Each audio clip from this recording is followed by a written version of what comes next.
Cái bị nhúng nơi mình nhé bờ sân chỉ trong nhắm bọc hong á cứ gọi miền bọc hong bài trả lời pi bọc hong tạc pi bọc hongคือสมดไอเต้miền tại bọc hong bài khmerนี่aiคือbọc hong thầyจ้าจมวยนังปลใจ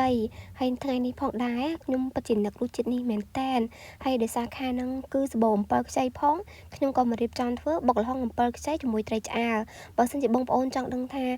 บกแบบหน้ามีรู้จิตช่างรู้จิตโดยกับปีดาวหมองáบงปอนคอมเพลตตามนันตุสนาวิดีโอนี้ถึงออกนี่นะจ้าจำเป็นซื้อบงปอนถึงออกนี่นี่ខ្ញុំសកុនបញ្ញាជាដំបូងខ្ញុំសូមអរគុណដល់បងប្អូនទាំងអស់គ្នាដែលតែងតែគាំទ្រវីដេអូរបស់ខ្ញុំកន្លងមកហើយថ្ងៃនេះផងដែរខ្ញុំនឹងប្រាប់ពីតិចនិចនិងគ្រឿងផ្សំផ្សេងៗសម្រាប់ធ្វើបុកល្ហុងអំពិលខ្ចីត្រីឆ្អាលសម្រាប់គ្រឿងផ្សំធ្វើបុកល្ហុងគឺអត់សូវមានអីច្រើនទេបងប្អូនមានតែល្ហុងមួយយករៀងសាគេតិចមកមានប្រហុកឆៅស្ករត្នោតខ្ទឹមសម្ទេសអំពិលខ្ចីហើយនឹងបន្លែផ្ទាប់ផ្សំមួយចំនួនមកដើម្បីញ៉ាំផ្ទាប់ជាមួយនឹងបុកល្ហុងរបស់យើងណាអញ្ចឹងជាដំបូងខ្ញុំត្រូវលាងសម្អាតល្ហុងឲ្យបានស្អាតបន្ទាប់មកសាប់វាហើយយកកបិតមុខពេលមកចិតវាជាឆ្នោតសម្រាប់បុកល្ហុងខ្មែរយើងបើសិនជាយើងយកប្រដាប់ឈូសមកឈូសជាតសៃទូចចាគឺអត់សូវស៊ីជាមួយនឹងរសជាតិបុកល្ហុងផុករបស់ខ្មែរយើងទេអញ្ចឹងយើងត្រូវតែឈោតចឹងមកបានវាចូលជាតិគ្នាទៅឆ្ងាញ់ណាបងប្អូនហើយល្ហុងខ្ញុំរើសយកតែប៉ុណ្្នឹងមកកុំចាស់ពេកកុំចៃពេកគឺល្មមហ្មងសម្រាប់ធ្វើបុកល្ហុងហើយបន្ទាប់ពីឈូសល្ហុងបានហើយខ្ញុំចាប់ផ្ដើមមកបកត្រីឆ្អើរវិញបងប្អូនមានត្រីឆ្អើរប្រភេទអីយកមកដាក់ក៏បានដែរបើសិនជាបងប្អូនបានត្រីកេះឆ្អើរទៀតណាពិតជាមានរសជាតិឆ្ងាញ់មែនតើព្រោះដោយសារត្រីកេះធម្មតាគឺវាត្រីនឹងថ្លៃស្រាប់ហើយបើយើងយកទៅឆ្អើរកាន់តែថ្លៃទៀតហើយបើបានមួយបុកល្ហុងគឺចូលជាតិខ្លាំងណាស់ហើយនេះត្រីឆ្អើរហើយនឹងល្ហុងខ្ញុំបានសម្អាតវានឹងចិត្តរួចវាហើយ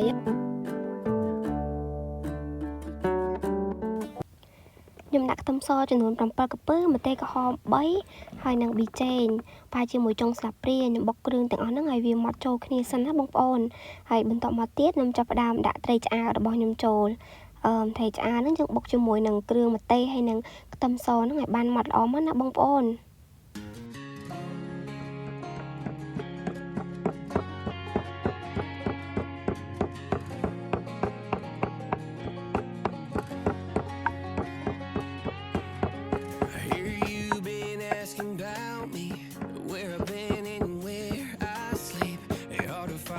បន្ទាប់ពីបុកគ្រឿងទាំងអស់ហ្នឹងបានម៉ត់ល្អហើយខ្ញុំចាប់ដើមកាច់អំពិលខ្ចីល្មមដាក់ចូលទៅក្នុងត្បាល់របស់ខ្ញុំហើយបន្តមកទៀតខ្ញុំបន្ថែមប្រហុកសាច់ចំនួន1ស្លាបព្រាហើយនឹងស្ករពាងចំនួន1ស្លាបព្រាដែរ1ស្លាបព្រារាងក្រាស់ដែរណាបងប្អូនបន្តមកបន្តបុកគ្រឿងទាំងអស់ហ្នឹងចូលគ្នាឲ្យវាចូលជាតិគ្នាបានល្អបើសិនជាបងប្អូនប្រើទឹកប្រហុកឬក៏ប្រើស្ករសវាមិនមែនជាបុកល្ហុងខ្មែររបស់យើងទេប្រហុកហើយនឹងស្ករពាងគឺជាគ្រឿងផ្សំសំខាន់សម្រាប់បុកល្ហុងរបស់ខ្មែរយើងហើយក្នុងនោះដែរខ្ញុំក៏បានលួចទឹកត្រីចំនួន1ស្លាបព្រាផងដែរបន្តមកទៀតនៅពេលដែលបុកគ្រឿងអស់ហ្នឹងម៉ត់ហើយខ្ញុំចាប់ផ្ដើមមកដាក់ល្ហុងរបស់ខ្ញុំចូលវិញណាបងប្អូនខ្ញុំបុកវាឲ្យរាងខ្លាំងបន្តិចព្រោះល្ហុងរបស់ខ្មែរយើងគឺបុកឲ្យសាច់ល្ហុងហ្នឹងវារាងទន់ណាបងប្អូនបានវាចូលជាតិគ្នាបានល្អជាមួយនឹងគ្រឿងផ្សំចិត្តរួចរាល់ហើយបងប្អូនអើយនិយាយពីថាក្លិនឡើងឈ្ងុយតែម្ដងបុកល្ហុងរបស់ខ្មែរយើងគឺវាឈ្ងុយអំពិលខ្ចីដោយសារខ្ញុំប្រើអំពិលខ្ចីគេថាឈ្ងុយជូរគ្រាន់តែក្លិនអំពិលខ្ចីក៏អាចឲ្យខ្ញុំលេបទឹកមាត់បានដែរហើយជាចុងក្រោយគឺខ្ញុំបន្ថែមត្រកួនបន្តិចដើម្បីធ្វើជាបន្លែផ្ទាប់ជាមួយនឹងល្ហុងអញ្ចឹងណាបងប្អូនរួចរាល់មែនតើណាបងប្អូនអើយនិយាយពីថាតំណងមែនតើបងប្អូនអ្នកមើលកុំលួចលេបទឹកមាត់ឲ្យសោះណាបងប្អូនបើសិនជាបងប្អូនចង់ញ៉ាំអាចយករូបមន្តរបស់ខ្ញុំទៅសាកធ្វើបានសន្យាថាឆ្ងាញ់ជាប់ចិត្តតែម្ដងហើយបុកល្ហុងរបស់ខ្មែរយើងនេះ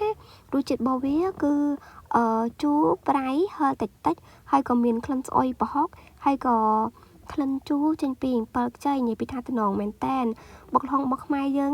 ញ៉ាំជាអាហារសម្រន់ញ៉ាំលេងក៏បានឬក៏ញ៉ាំជាមួយបាយកកហត់តែឆ្ងាញ់តែម្ដងបងប្អូនអើយញ៉ាំបាយកកពេលល្ងាចជួបជុំគ្នាម៉ោង3ម៉ោង4ល្ងាចនិយាយពីថាតំណងខ្លាំងណាស់ហើយដល់ពេលបានញ៉ាំបុកល្ហុងនឹងហើយធ្វើឲ្យខ្ញុំនឹកដល់កាលពីវ័យកុមារដែលពេលដែលអត់លុយអត់មានអីទៅទិញនំញ៉ាំដូចឥឡូវគឺមានបុកល្ហុងនឹងឯងញ៉ាំលេងណាបងប្អូន